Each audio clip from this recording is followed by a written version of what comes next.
শুভ সকাল। দেশ ও দেশের বাইরে যে যেখান থেকে এই মুহূর্তে এশিয়ান টিভি দেখছেন তাদের সবাইকে স্বাগত আমাদের প্রতিদিনের সকালের আয়োজন এশিয়ান সংবাদ বিশ্লেষণে। সাথে আছি আমি কামরুল ইসলাম হৃদয়। দর্শক, প্রতিদিনের মতো আমরা এই অনুষ্ঠানের মাধ্যমে দেশের শীর্ষ স্থানীয় সকল পত্রিকার প্রধান প্রধান শিরোনাম তুলে ধরি ও আলোচনা করি। তো চলুন দেখে নিই এখন পর্যন্ত যে দৈনিক পত্রিকাগুলো আমার হাতে আছে তার উল্লেখযোগ্য শিরোনামগুলো। দর্শক, এই মুহূর্তে আমার হাতে আছে বেশ কিছু জাতীয় দৈনিক পত্রিকা। পর্যায়ক্রমে আমরা সকল পত্রিকাগুলো দেখার চেষ্টা করব। তো প্রথমেই শুরু করব দৈনিক দেশ রূপান্তর পত্রিকা দিয়ে।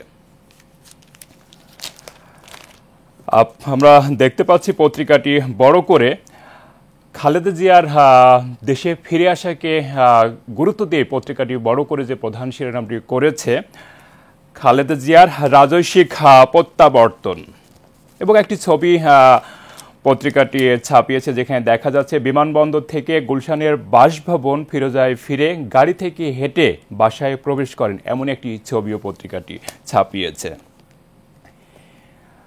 হেঁটেই বাসায় ঢুকলেন, পথে পথে জনতার আবেগ উচ্ছ্বাস, কিছুদিনের মধ্যেই দেশে ফিরবেন তারেক রহমান, জানালেন ডাক্তার জাহিদ, এবং গণতন্ত্রে উত্তরণের পথ সহজ করবে বললেন মির্জা ফখরুল ইসলাম আলমগীর। পাশে আরও আছে কমিশনের সংস্কার রূপরেখা, কুমিল্লা ফরিদপুরকে বিভাগ করার পক্ষে এনসিপি, এবং তারই পাশে দেখা যাচ্ছে ৯টি ধারা বাতিল করে চূড়ান্ত সাইবার সুরক্ষা অধ্যাদেশ।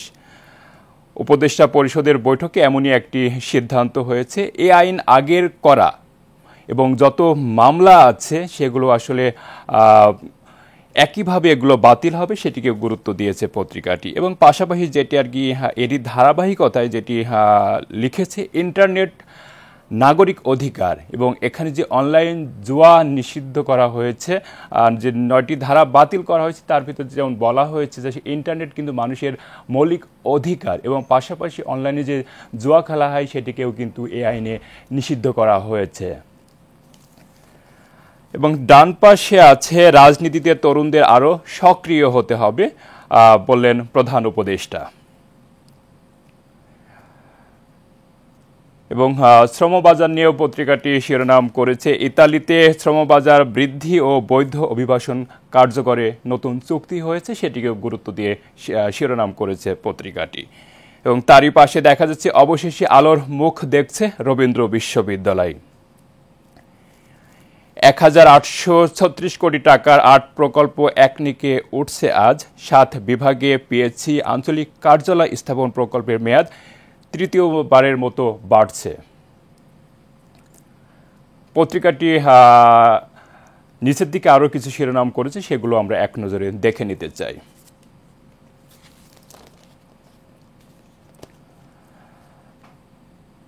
তারেক রহমানের আগমনী প্রস্তুতি, জোবাইদা রহমান দেশে রাজনীতিতে নতুন রং। তারই পাশে আছে দেশে ফেরায় স্বস্তি, গণতন্ত্র রক্ষায় দেশের স্বার্থকে প্রাধান্য দেওয়ার আশা রাজনীতিকদের। এবং তারই পাশে দেখা যাচ্ছে কোরবানির ঈদে এবার ছুটি 10 দিন। এবং শেষের দিকে যে বিষয়টি দিয়েই পত্রিকাটি শেষ করেছে, আসলে কয়েকটি বিষয় এখানে আছে, একটু তুলে ধরতেই হয়। ভারত জুড়ে নিরাপত্তা মহড়া, এবং তারই পাশে সরকারি স্বাস্থ্যসেবায় 27% পদে লোক নেই। বিশেষজ্ঞ ডাক্তারের অভাব 58%, এমবিবিএস ঘাটতি 25%। রাষ্ট্রদ্রোহ মামলায় চিন্ময় কৃষ্ণদাসের জামিন স্থগিত। এবং শেষে যে শিরোনামটি আছে ঘোষণাতে আটকে পুরনো বাস অপসারণ, ৭৫,০০০-এর বেশি বাস, মিনিবাস, ট্রাক আয়ুষ্কাল পেরিয়েছে। এবং বিআরটি এর গাফিলতিতে বন্ধ হচ্ছে না পুরনো বাস, এখনও দৃশ্যমান অভিযান নেই। দর্শক, এই ছিল দৈনিক দেশ রূপান্তর পত্রিকার উল্লেখযোগ্য শিরোনামগুলো। আমরা চলে যাচ্ছি পরের পত্রিকা দৈনিক যুগান্তরে। পত্রিকাটিও একইভাবে যে শিরোনামটি করেছে আমরা দেখতে পাচ্ছি চিকিৎসা শেষে দেশে ফিরলেন খালেদা জিয়া, জনতার ভালোবাসায় সিক্ত। পথে পথে নেতাকর্মী সহ লাখো মানুষের বাঁধ ভাঙা উচ্ছ্বাস, পুত্রবধূর হাত ধরে ফিরোজায় 17 বছর পর মাকে স্পর্শ করলেন জোবাইদা রহমান। অল্প কিছুদিনের মধ্যেই দেশে ফিরবেন তারেক রহমান, এবং দেশবাসীর প্রতি কৃতজ্ঞতা বিএনপি চেয়ারপারসনের। এবং একটি ছবি ছাপিয়েছে, যেটি দেখা যাচ্ছে বিমানবন্দর থেকে মঙ্গলবার বাসভবনের পথে বিএনপি চেয়ারপারসন খালেদা জিয়ার যে আগমনটা ছিল সেটির যে একটি ছবি দেখা যাচ্ছে, লাখো মানুষের আসলে একটি ঢল নেমেছিল, সেটি সেই ছবিটিও পত্রিকাটি ছাপিয়েছে দেখা যাচ্ছে।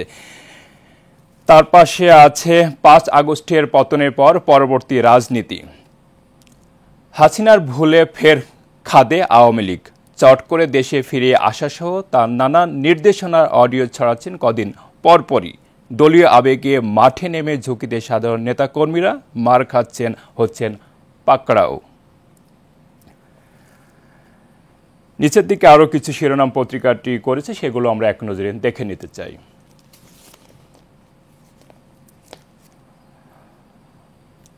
আপসহীন নেত্রীর প্রত্যাবর্তন, উজ্জীবিত জাতীয় রাজনীতি, বেগম খালেদা জিয়ার ফিরে আসা দেশের গণতন্ত্র উত্তরণকে আরও সহজ করবে বললেন মির্জা ফখরুল ইসলাম আলমগীর।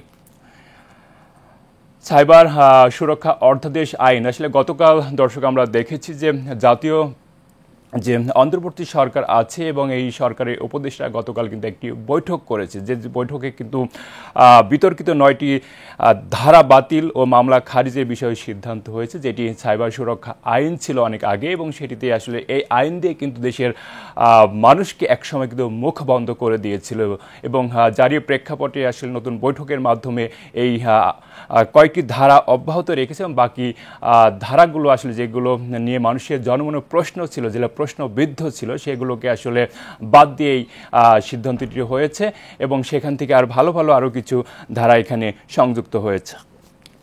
এবং শেষের দিকে যেটি আছে, জাতীয় ঐক্যমত্য কমিশনের সঙ্গে বৈঠক, প্রাদেশিক সরকার প্রতিষ্ঠায় দ্বিমত এনসিপির, মৌলিক সংস্কারের রূপরেখা হস্তান্তর, গণতন্ত্রের মাধ্যমে সংবিধান সংশোধন ও কুমিল্লা ও ফরিদপুরকে নতুন বিভাগ করার দাবি এনসিপির। এবং বিশেষ কারাগার চালু হচ্ছে এমনটি একটি বিষয়কেও গুরুত্ব দিয়ে পত্রিকাটি শিরোনাম করছে।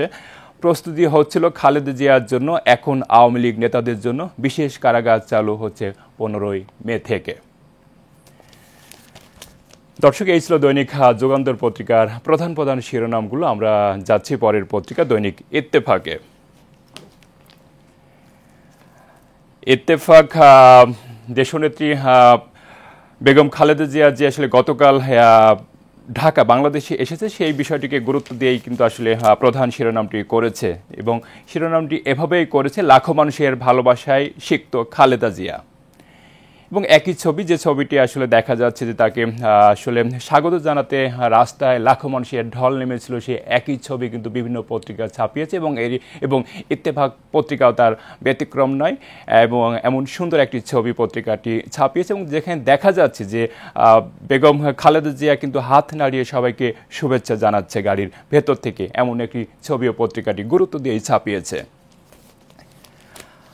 পাশে সাইবার নিরাপত্তা আইন নিয়েই শিরোনাম আছে, সাইবার নিরাপত্তা আইনের সব মামলা স্বয়ংক্রিয়ভাবে বাতিল করা হবে, বিতর্কিত 9টি ধারা বাদ, এবং সংসদীয় আসনের সীমানা নির্ধারণে ইসির আইনি জটিলতা কাটল। শেষের দিকে পত্রিকাটি আরও কিছু শিরোনাম করেছে, সেগুলো আমরা একটু দেখব। ডাক্তার জুবাইদার নির্বাসনের অবসান, 17 বছর পর মায়ের ছোঁয়া পেলেন তিনি, এবং লুট হওয়া পাখি উদ্ধার হয়নি, কলাবাগান থানায় এখনও হয়নি কোনো মামলা, চিকিৎসকদের উপঢৌকন দিয়ে ওষুধ লেখা বন্ধ করতে হবে, এমন একটি সাক্ষাৎকারে কমিশন প্রধান ডাক্তার একে আজাদ জানিয়েছে। এবং ঈদুল আজহায় সরকারি ছুটি 10 দিন, যেটি 5 জুন থেকে শুরু, আগের 2 শনিবার অফিস খোলা। দর্শক, যেমনটি আমরা দেখছিলাম যে আসলে ঈদুল আজহায় এবার সরকারি ছুটি কিন্তু 10 দিন। গতকাল অন্তর্বর্তীকালীন সরকারের যে সাপ্তাহিক বৈঠক থাকে, সে বৈঠক কিন্তু গতকাল হয়েছে, এবং এ বৈঠকে আমরা আগেও জেনেছি যে আসলে আগে বরাবরই ছুটি থাকতো 3 দিন করে, এবার কিন্তু দুটোতেই কিন্তু ছুটি ছিল 6 দিন করে, এবং এই বৈঠকে ছুটি 6 দিনের পরিবর্তে কিন্তু 10 দিন করেছে। এ নিয়ে কিন্তু আসলে জনমনে স্বস্তির পাশাপাশি একটি প্রশ্নও কিন্তু আছে যে আসলে এটা এক্ষেত্রে 10 দিন ছুটি হলে আসলে কতটুকু যৌক্তিক বা অর্থনীতিতে কোনো প্রভাব পড়বে কিনা। দর্শক, এখন আমরা ভার্চুয়ালি যুক্ত হব আমাদের সহকর্মী এশিয়ান টেলিভিশনের বার্তা প্রধান সিরাজুল ইসলামের সাথে। জনাব সিরাজুল ইসলাম, আপনি আমাকে শুনতে পাচ্ছেন? জি হৃদয়, আমি আপনাকে শুনতে পাচ্ছি। জি, আপনাকে স্বাগত আমাদের অনুষ্ঠানে, এবং আশা করি আপনি ভালো আছেন। আপনি জানেন যে আসলে পাকিস্তান শাসিত বা পাকিস্তানের নিয়ন্ত্রণে যে আসলে কাশ্মীর আছে, সেটি কিন্তু আসলে সেটিকে কেন্দ্র করে যে কয়েকদিন আগে যেখানে 26 জন মানুষ কিন্তু মারা গেছে, এবং ভারত একইভাবে তারা কিন্তু আসলে বলে আসছে যে এটা আসলে পাকিস্তানের ইন্ধনে হয়েছে, এবং তারই পরবর্তীতে বিভিন্ন সময় বিভিন্ন বৈঠক হয়েছে এবং এটিকে কিভাবে আরও সমঝোতা করা যায় সেটি কিন্তু বহির্বিশ্বের কয়েকটি দেশও কিন্তু চেষ্টা চালিয়েছিল। বাট সকল কিছু কিন্তু ব্যর্থ হয়ে যেটি দেখা যাচ্ছে যে গতকাল পাকিস্তানে বেশ কয়েকটি জায়গায় ভারত কিন্তু ক্ষেপণাস্ত্র চালিয়েছে, এবং এতে আটটি মানুষ কিন্তু মারা গেছে এবং 35 জন মানুষ আহত হয়েছে। এই বিষয়টিকে আপনি কিভাবে দেখেন বা মূল্যায়ন করেন, বা এক্ষেত্রে আসলে বাংলাদেশের কি করণীয় আছে বলে আপনি মনে করেন? ধন্যবাদ হৃদয়, ধন্যবাদ এশিয়ান টেলিভিশনের সমস্ত দর্শক শ্রোতা সবাইকে। সবচেয়ে দুঃখজনক হচ্ছে যে রাত রাত পোহানোর পরেই আমাদেরকে একটা সারা বিশ্বের মানুষকে নতুন করে একটা যুদ্ধের সংবাদ শুনতে হলো। বিশেষ করে ভারতীয় উপমহাদেশের লোকজনকে আবার এই যুদ্ধের দাবানলের ভিতরে পড়তে হলো। এটা অত্যন্ত দুঃখজনক। গত 26 এপ্রিল 22 এপ্রিল সম্ভবত ভারত নিয়ন্ত্রিত কাশ্মীরের পেহেলগামে যে হামলা হয়েছিল, সেই হামলার পরপরই ভারত পাকিস্তানকে দায়ী করেছে, এবং পাকিস্তানের বিরুদ্ধে যে তারা আগ্রাসন চালাবে তার হুমকি শুরু থেকেই দিয়ে আসছিল। আমি এটাকে যুদ্ধ বলছি না, এটা আগ্রাসন বলছি এই কারণে যে একেবারেই প্রমাণ ছাড়া ভারত পাকিস্তানের উপরে এই যুদ্ধ চাপিয়ে দিল, এবং সেখানে তারা ক্ষেপণাস্ত্র হামলা চালিয়েছে পাকিস্তানের ভেতরে। ক্ষেপণাস্ত্র হামলা প্রাথমিকভাবে যা শুনতে পাচ্ছি বা পত্রপত্রিকা গণমাধ্যমের খবর থেকে আমরা যা জানতে পাচ্ছি তা হচ্ছে যে পাকিস্তানের 2টি মসজিদে আঘাত এনেছে। 2টি মসজিদকে ভারত লক্ষ্যবস্তু করেছে। ভারত পরিষ্কার করে বলেছে যে তারা তাদের লক্ষ্যবস্তুতে, সন্ত্রাসী লক্ষ্যবস্তুতে হামলা চালিয়েছে। তো তার মানে হচ্ছে যে পাকিস্তানের মসজিদে সন্ত্রাসীরা ছিল, সেখানে তারা হামলা চালিয়েছে। এটাকে আগ্রাসন ছাড়া আর কিছু বলা যায় না। একেবারেই বেসামরিক লোকজনকে উদ্দেশ্য করে, মসজিদে সাধারণত আমরা জানি যে সাধারণ লোকজন থাকে, ভোর রাতেই হামলা হয়েছে, তার মানে ধরে নেওয়া যায় যে ফজরের নামাজের জন্য যখন প্রস্তুতি নিচ্ছিল তখন হয়তোবা এই হামলা হয়েছে। ভারত ভারত কোন রকমের প্রমাণ ছাড়া এই হামলা চালিয়েছে। পাকিস্তান হামলার, কাশ্মীরের পেহেলগামে হামলার পর ভারত যখন পাকিস্তানকে দায়ী করে, তখন পাকিস্তান পরিষ্কার করে বলেছিল যে এই হামলায় পাকিস্তান রাষ্ট্র কখনোই কোনোভাবেই জড়িত নয়, এবং এই ব্যাপারে তারা আন্তর্জাতিক নিরপেক্ষ তদন্তের আহ্বান জানিয়েছিল। অত্যন্ত বলিষ্ঠভাবে পাকিস্তানের পক্ষ থেকে এই বক্তব্য দেওয়া হয়েছিল। কিন্তু কোন রকমের তদন্ত ছাড়া এই হামলা চালানো হলো, তার মানে ভারত তার শক্তিমত্তা দেখানোর চেষ্টা করলো। এটা হলো প্রথম দিক। দ্বিতীয় দিক হচ্ছে যে ভারতের নাগরিকরাই অনেকে বলছে যে সামনের যে নির্বাচন, বিভিন্ন রাজ্যের নির্বাচন রয়েছে, তারপরে অভ্যন্তরীণ যে সমস্ত সংকট রয়েছে, এইগুলো থেকে দৃষ্টি অন্যদিকে ফেরানোর জন্য, ভারতের লোকজনের কাছে ভালো সাজার জন্য এই উগ্র হিন্দুত্ববাদী দলের নেতা, বিজেপি দলের নেতা নরেন্দ্র মোদী, তিনি একটা যুদ্ধের ডামাডোল সৃষ্টি করলেন, যুদ্ধ শুরু করে দিলেন। আমরা এ খবরও জেনেছি যে আমেরিকার প্রেসিডেন্ট ডোনাল্ড ট্রাম্প ভারতের এই হামলাকে নিন্দা জানিয়েছে, এবং এর সমালোচনা করেছেন, নিন্দা করেছেন। জাতিসংঘের মহাসচিবও এটাকে ঘৃণ্য হামলা বলেছেন ভারতের পক্ষ থেকে। পাকিস্তানের ভেতরে যে ক্ষেপণাস্ত্র হামলা চালানো হয়েছে তাকে ঘৃণ্য বলে উল্লেখ করেছেন। যে যেমনটি আপনি এখানে আসলে একটা বললেন বিষয়, যে বিশ্ব নেতা ডোনাল্ড ট্রাম্প থেকে শুরু করে আসলে জাতিসংঘের মহাসচিব পর্যন্ত বিষয়টিকে আসলে তাৎক্ষণিকভাবে এটাকে আসলে মানে ভালোভাবে দেখেনি এবং নিন্দা পোষণ করেছে, কিন্তু আমরা ভারত বা পাকিস্তানের প্রতিবেশী রাষ্ট্র হিসাবে আসলে আমাদের কতটুকু এক্ষেত্রে ভূমিকা আছে এটিকে শান্ত করার বা আসলে এটাকে আরও কিভাবে আসলে দু দেশের মধ্যে সম্পর্কটা ভালো হতে পারে, কিভাবে সমঝোতা হতে পারে, সেই বিষয়টি কি আসলে আমরা প্রতিবেশী রাষ্ট্র হিসাবে কি করতে পারি বা আমাদের আসলে কি করণীয় আছে রাষ্ট্রপ্রধানদের? না এখানে ভারত পাকিস্তান যখন যুদ্ধ শুরু হয়েছে বা উত্তেজনা, সামরিক উত্তেজনা তুঙ্গে, তখন বাংলাদেশের পক্ষ থেকে কূটনৈতিক প্রচেষ্টা চালানো যেত বা চালিয়েছে। আমরা এক্ষেত্রে আসলে আমাদের করণীয় খুব যে বেশি কিছু আছে তা না। আহ, প্রতিবেশী রাষ্ট্র হিসেবে আমরা দুই দেশকে শান্ত থাকার আহ্বান জানাতে পারি, ডিপ্লোম্যাটিক ওয়েতে আমরা চেষ্টা করতে পারি, আন্তর্জাতিক অঙ্গনের সাথে আমরা যোগাযোগ বাড়িয়ে এই যুদ্ধ কিভাবে থামানো যায় তার প্রচেষ্টা চালাতে পারি। কিন্তু প্রকৃতপক্ষে আমাদের এখানে খুব বেশি করণীয় কিছু নেই, আর বরং অন্য দিক নিয়ে আলোচনা করার সুযোগ রয়েছে অনেক বেশি। এখানে এই যে যুদ্ধ বা সংঘাত শুরু হলো, তাতে এই যুদ্ধের বিস্তার ঘটতে পারে কিনা, আরো কারা জড়িয়ে যেতে পারে এবং এই যুদ্ধের পরিণতি কি হতে পারে সেগুলো নিয়ে যদি আলোচনা করার সুযোগ থাকে, তাহলে আমি বলবো যে এই যুদ্ধের বিস্তার আরো বেশি ঘটার সম্ভাবনা আছে, আশঙ্কা আছে।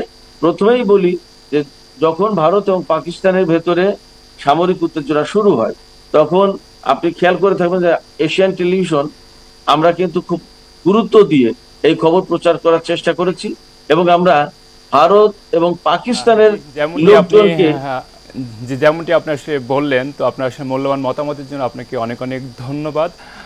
আমরা আসলে আপনাকে স্বাগত জানিয়েছিলাম এবং আপনাকে আবারও ধন্যবাদ। আমরা চলে যাচ্ছি আমাদের মূল আলোচনায়, এবং এই মুহূর্তে আমার হাতে আছে আজকের আলোচনার শেষ পত্রিকা বাংলাদেশ প্রতিদিন। বাংলাদেশ প্রতিদিন প্রধান যে শিরোনামটি করেছে, জনস্রোতে খালেদা জিয়াকে অভ্যর্থনা, ডাক্তার জোবাইদা 17 বছর পর দেশে ফিরলেন, এমনই একটি প্রধান শিরোনাম পত্রিকাটি ছাপিয়েছে। এবং তারই পাশে আরও আছে বেগম জিয়া যেন আদর্শের বাতিঘর, এবং একটু রেমিটেন্স নিয়ে একটু ভিন্ন রকম একটি শিরোনাম, রেমিটেন্স ছাড়া কোনো সুখবর নেই। বাতিল হচ্ছে সেই সাইবার আইনের 90% মামলা, সাইবার সুরক্ষা আইন অধ্যাদেশ সুরক্ষিত থাক, এভাবে একটি শিরোনাম পত্রিকাটি করেছে। এবং শেষের দিকে যেটি আরও কিছু শিরোনাম আছে দেখা যাচ্ছে, কোরবানির ঈদে এবার ছুটি 10 দিনে, যেটি আমরা দেখেছি বিভিন্ন পত্রিকায়, এবং পাশাপাশি একটি ছবিও দেখা যাচ্ছে, ভারত জুড়ে আজ বেজে উঠবে যুদ্ধের সাইরেন, এবং তারই একটি ছবি পত্রিকাটি ছাপিয়েছে। ভারতের কাশ্মীরে নিরাপত্তা বাহিনীর একটি সতর্ক পাহারা চলছে, তেমন একটি ছবি পত্রিকাটি ছাপিয়েছে। এবং যে শিরোনামটি দিয়ে পত্রিকাটি শেষ করেছে, স্বেচ্ছায় নিজ দেশে ফিরলে $1000 ফ্রি টিকিট, এমন একটি শিরোনাম আছে। দর্শক, এই ছিল দৈনিক বাংলাদেশ প্রতিদিন পত্রিকার উল্লেখযোগ্য শিরোনাম, এবং আমরা দর্শক দেখছিলাম দেশের আসলে জাতীয় পর্যায়ে যে দৈনিক পত্রিকাগুলো থাকে আমরা প্রতিদিনই কিন্তু দেখে থাকি, আজও তার ব্যতিক্রম নয়। আমরা দেখেছি এবং বিভিন্ন বিভিন্ন শিরোনামের মাঝে আসলে চলমান কিছু বিষয় কিন্তু সকল পত্রিকায় ছাপিয়েছে। এবং আরেকটি বিষয় যেটা আসলে সকল পত্রিকায় ঢালাভাবে ছাপিয়েছে, সেটা আসলে দেশনেত্রী বেগম খালেদা জিয়া গতকাল যে দেশে ফিরেছেন সেই বিষয়টিকে বেশি গুরুত্ব দিয়ে পত্রিকাটি শিরোনাম করেছে। তো দর্শক, আমরা আজকের অনুষ্ঠানে একেবারে শেষ পর্যায়ে, আবার দেখা হবে আগামীকাল ঠিক একই সময়। ততক্ষণ ভালো